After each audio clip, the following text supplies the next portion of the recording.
Hello tout le monde, on se retrouve aujourd'hui pour un second vlog parce qu'on a pas mal avancé. On a fini l'installation de l'autotherme en dessous le véhicule et là on attaque le sol.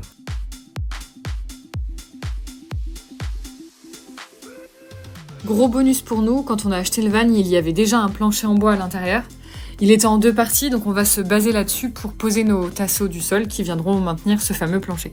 En gros, on en aura 3 au centre et un qui viendra assembler les 2 bouts de plancher. Puis on viendra en mettre tout autour du sol.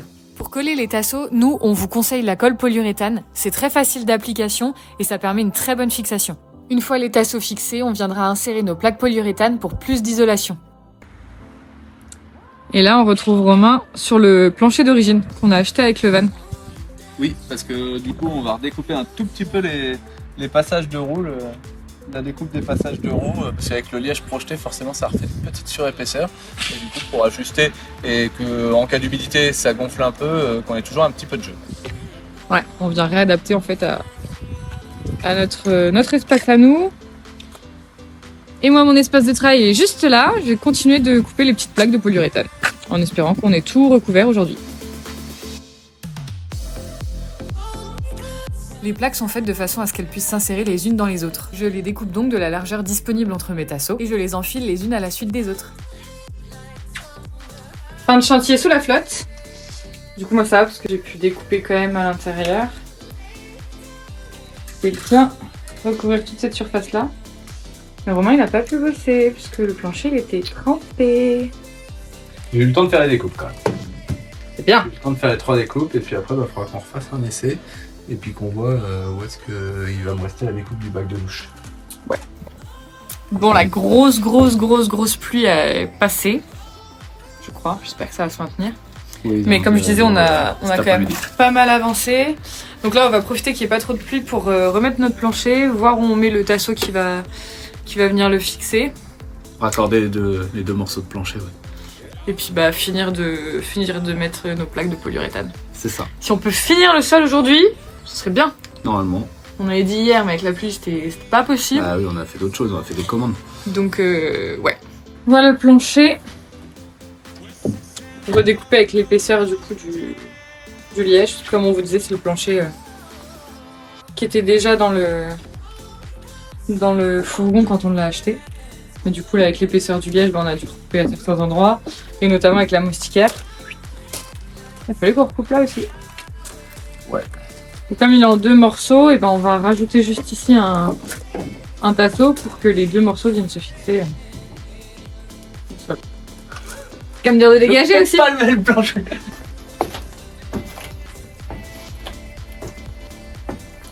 Il va nous rester plus que les tasseaux sur les côtés.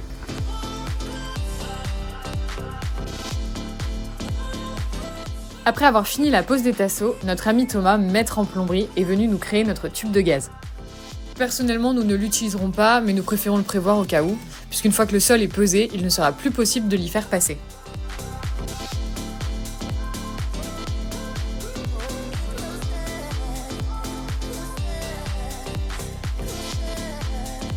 Bien avancé sur l'isolation du sol. Et là justement, il faut qu'on fasse tous les trous, qu'on prévoit tous les trous dans le sol pour pas être embêté après avec l'habillage. Donc on a déjà fait notre découpe pour le réservoir d'eau propre. On a aussi fait la découpe pour mettre la batterie. Et là on est en train de terminer de passer tous nos câbles PER pour tout ce qui est plomberie. Comme ça, on sait exactement quel trou on doit faire sur le sol. Romain a aussi hyper bien avancé sur toute l'install électrique. Donc voilà, il nous a fait un petit montage, on vous expliquera ça un petit peu plus tard, mais voilà, il a fait un petit montage à blanc histoire de voir où sortaient nos câbles. Le but c'est d'essayer de passer un maximum sur les murs pour pas faire trop de trous sur le sol, mais on n'aura pas le choix. Donc voilà, le but du jeu aujourd'hui, c'est de terminer les passages de toutes nos gaines pour faire notre trou dans le sol. Coucou! Coucou! Donc là, on a déjà passé le PER d'eau froide qui ira du chauffe-eau jusqu'à la douche. Et donc là, on est en train de préparer la gaine pour le tuyau d'eau chaude.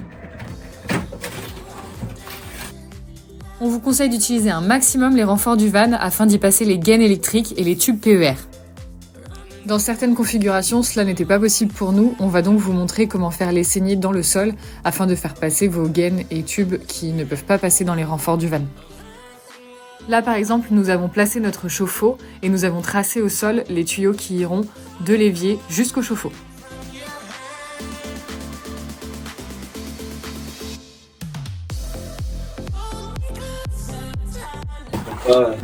Là, tu vois, il me faut une longueur de lame. Ce que je fais, c'est que je prends la longueur, tu vois, et en gros, je vais découper de la taille du tuyau. Pour pouvoir creuser de la bonne taille. Exactement. Dans le polyuréthane. C'est ça. Ah. Là, on est pas mal, tu vois, quand je vais t'embuter là, je vais être globalement... Tu seras creusé. Voilà. Exactement. C'est parti.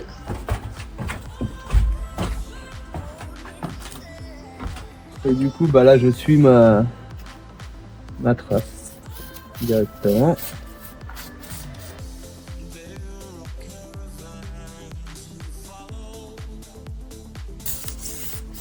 Hop. Et puis après, bah, faut creuser dans l'autre sens. Là, c'est moins facile. En plus, je vais dire, pratiquement. Quasiment au fond. Ouais. Ah oui, parce que je pense qu'il fait. Il doit faire pratiquement 2,5 le tuyau.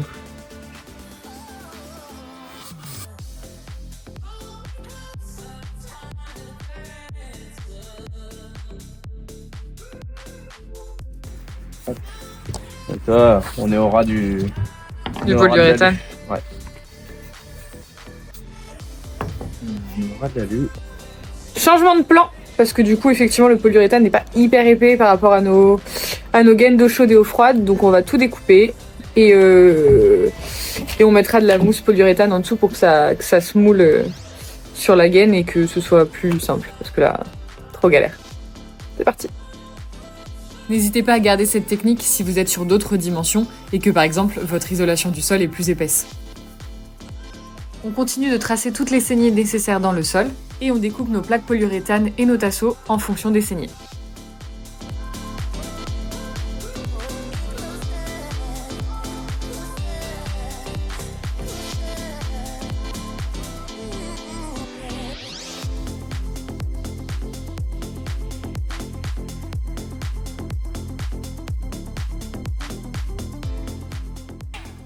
L'autre, ça a fait ça aussi? Ouais.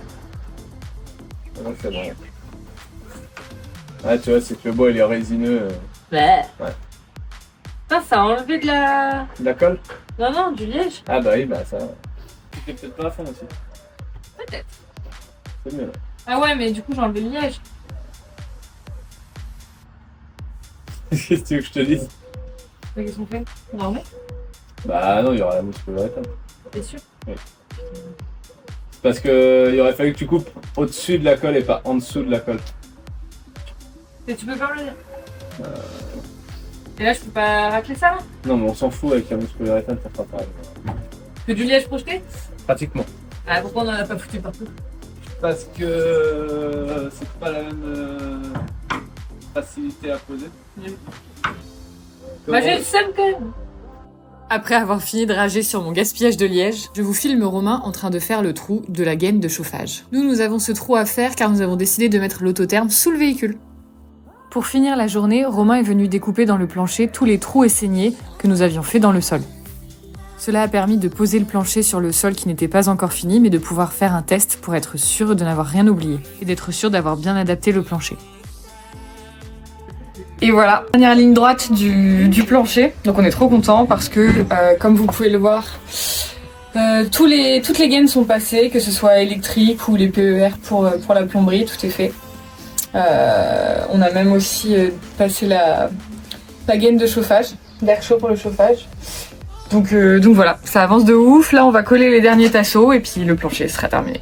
Et c'est trop bien. On va finir de mettre un petit peu de mousse polyuréthane partout où on a fait des ouvertures pour l'isolation. J'ai dit on va remettre un petit peu de mousse polyuréthane partout où on a fait des ouvertures dans le plancher. Ouais, voilà. Et après on va remettre du scotch alu pour tout cloisonner et après on va reposer le plancher. Voilà. Donc voilà, donc on est trop content parce que ça avance de fou et qu'une fois que ça se sera avancé, ça va prendre une grosse claque visuellement parlant. Donc c'est trop bien. C'est parti. On n'a plus qu'à bosser. Répartition des tâches. Moi je finis de découper et de poser les tasseaux là au bord du camion. Et toi tu vas faire quoi? Moi, je vais attraper de quoi faire des traçages pour que ça nous facilite la vie quand on va vouloir fixer le plancher. Et je vais faire la continuité de ce tasseau-là jusqu'à ce plancher-là. Voilà. Pour qu'on sache où est le tasseau quand on va venir faire des vis dedans. Ensuite, je vais remettre un petit peu de mousse polyuréthane dans les interstices qu'il peut y avoir à droite à gauche, là où on a placé les gaines, là par-dessus, tu vois, là aussi, on va reboucher un peu les trous comme il faut. Et puis après, on va mettre le scotch aluminium. Et puis il me reste 2 tuyaux à sertir avant qu'on pose le plancher, les tuyaux PER là pour qui vont aller au chauffe-eau. Et puis après, on va pouvoir venir poser le plancher. On va passer les 2 tuyaux de PER et puis les 2 faisceaux électriques en même temps qu'on va poser le plancher. On fait des photos avant?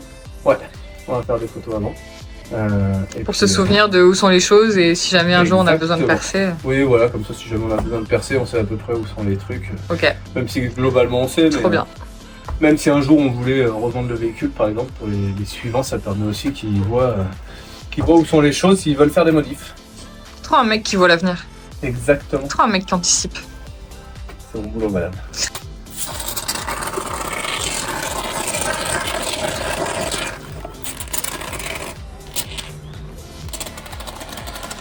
Il y a de la barbe à papa.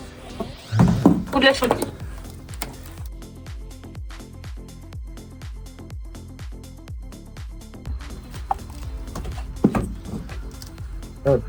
Mais ça va pas coller le bois? Non, ça se décollera. Inch'Allah. Ça pourra se décoller. Hop. Pourquoi tu mets du poids dessus? Parce que la polyuréthane, ça gonfle un peu. Même si celle-là, elle n'a pas une grosse expansion, ça gonfle un peu. Et du coup, je vais éviter que ça gonfle.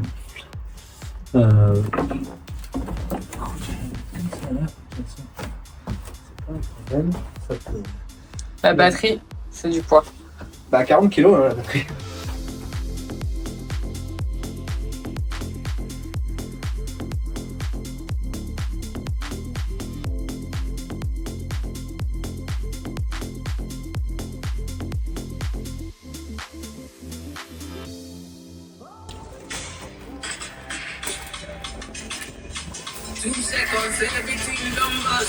Je sais pas ce que c'est cette génération qui bosse assis, mais c'est insupportable.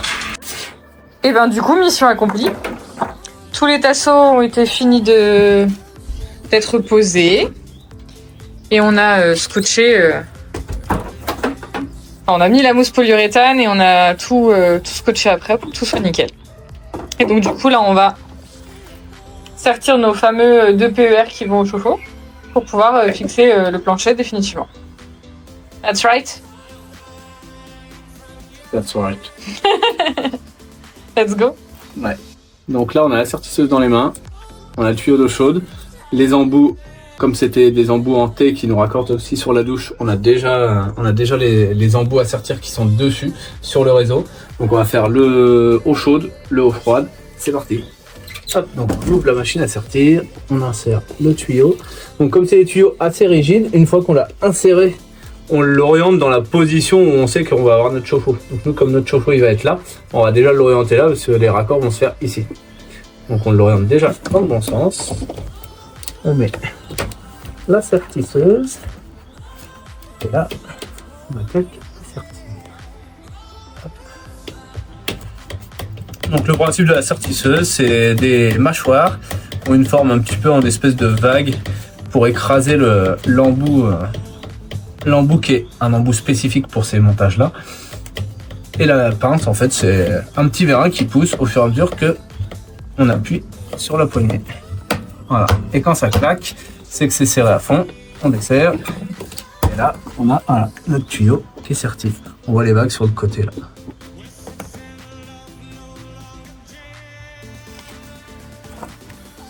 On fait la même chose avec le tuyau bleu. Donc on enfonce bien à fond pour que dans le petit trou là, on voit la couleur du tuyau. Une fois qu'on voit la couleur, c'est qu'on est suffisamment enfoncé. Hop, pareil là.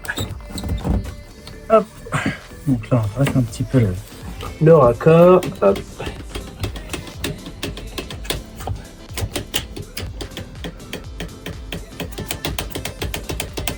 Donc là, on en a une manuelle, mais ça se fait aussi en électrique. Comme machine. Mais nous, bon, on n'a pas une grosse nécessité, donc j'ai pris à mon ami une manuelle. Merci Thomas. Merci Thomas, mon ami. Hop, et voilà, deuxième tuyau, raccordé, impeccable. On fait quoi maintenant? Et ben, on range le matos. Et après? Et après, on va amener le plancher, passer ça dans les trous, les faisceaux électriques qui sortent du sol dans les trous aussi du plancher. Et après, zim, zim, zim, zim, zim, zim. Qu'est-ce que tu crois? Qu'est-ce que vous êtes en train de faire, madame? Bah en fait, le projet de base, c'était de mettre la batterie ici, derrière les sièges. Et donc du coup, on avait prévu le petit trou pour que ça passe sans problème. Sauf que l'ingénieur en électricité a dit no way, on s'est trompé, la batterie est trop loin. Du coup, on rebouche le trou parce que finalement la batterie n'ira pas là. Mais oui, le fait d'utiliser finalement un gros convertisseur pour pouvoir utiliser des grosses plaques de cuisson et un air fryer fait que on aurait été obligé de mettre une section de 100 mm² pour les fils. Et comme I'm the best cooker of the world, je peux te dire qu'elle a tombé la plaque de cuisson. Et voilà, isolation du plancher terminée. Donc là, on a l'arrivée de gaz qu'on a prévu pour le coffre à gaz, même si nous, on va plutôt être en plaque à induction. Mais si jamais on se rendait compte que en termes d'autonomie d'énergie, on n'était pas suffisant, ça nous permettrait de facilement passer sur le gaz. Ensuite, on a là, c'est les sorties au niveau du coffre électrique qui vont aller jusqu'à de l'autre côté pour pouvoir passer ensuite dans les murs et aller au niveau de la cuisine. Ensuite, on a l'arrivée du chauffage, puisque le chauffage il est en dessous le véhicule. Donc on a l'entrée du chauffage qui est là, dans le coffre technique, et après qui va être redispatché à l'avant là-bas, et une deuxième sortie qui va être sur la partie arrière. On retrouve du coup donc d'autres gaines techniques dans le sol qui vont passer de droite à gauche. On a notre tuyau de gaz là pour les plaques de cuisson si jamais on a besoin. On a les tuyaux d'alimentation en eau chaude et en eau froide qui vont arriver du chauffe-eau ici. Ça, c'est l'arrivée des panneaux solaires. On a notre petite bombe de douche, donc il nous restera simplement à mettre de la mousse polyuréthane au moment où on va positionner le receveur et qu'on sera sûr de la hauteur. On n'aura plus qu'à mettre un petit peu de mousse polyuréthane autour et de remettre un petit peu de scotch aluminium pour fermer tout ça. Et là, on a des câbles qui vont nous servir pour aller chercher l'énergie de la batterie moteur pour le Orion. Il ne nous restait plus qu'à passer toutes les gaines et tuyaux à travers le plancher pour venir le positionner sur le sol et ensuite à le fixer avec des vis sur les tasseaux. Mais c'est quoi cet enfer? C'est Survivor? Et pas une émission comme ça? Je sais pas. C'est dur de faire un van. C'est une épreuve de Koh-Lanta. Ouais, c'est ça. Et sinon? Donc là, on a la sertisseuse dans les mains.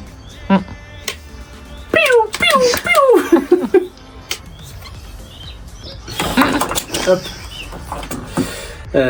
Donc là, on va sortir les deux derniers tuyaux. Le chauffe-eau. Non, pas du tout.